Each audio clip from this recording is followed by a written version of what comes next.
சுப முகூர்த்த நாள். வீடு கட்டுறதுல இருந்து கல்யாணம் பண்றது வரைக்கும் நாம முதல்ல பாக்குறது சுப முகூர்த்த நாள்.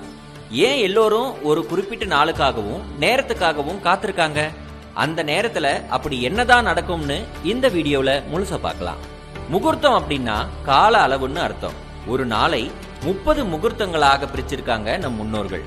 ஒரு முகூர்த்தம் என்பது 48 நிமிடங்கள். இந்த நேரத்துல பிரபஞ்சத்துல இருக்கிற கிரகங்களோட கதிர்வீச்சும் சக்தியும் நமக்கு சாதகமாக இருக்கும். அந்த நேரத்துல ஒரு வேலையை தொடங்கினா அது எந்த தடையும் இல்லாம வெற்றிகரமா முடியும்ன்றது நம்ம நம்பிக்கை. நல்ல முகூர்த்த நாள் பார்க்கும்போது 5 விஷயங்களை கவனிப்பாங்க. திதி, வாரம், நட்சத்திரம், யோகம், கரணம். இதைத்தான் பஞ்சாங்கம்னு சொல்றோம்.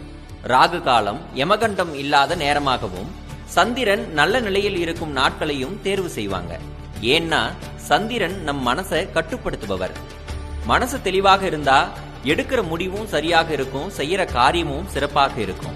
சுப முகூர்த்த நாள்ன்றது வெறும் நம்பிக்கை மட்டுமல்ல, அது ஒரு கால மேலாண்மை. நல்ல நேரத்துல நல்ல எண்ணத்தோட தொடங்குற எந்த வேலையும் பாதியில நிக்காது. நீங்க ஒரு நல்ல காரியம் பண்ண போறீங்கன்னா அந்த நாள் உங்களுக்கு சாதகமாக இருக்கான்னு பாத்துக்கோங்க. வாழ்க வளமுடன்.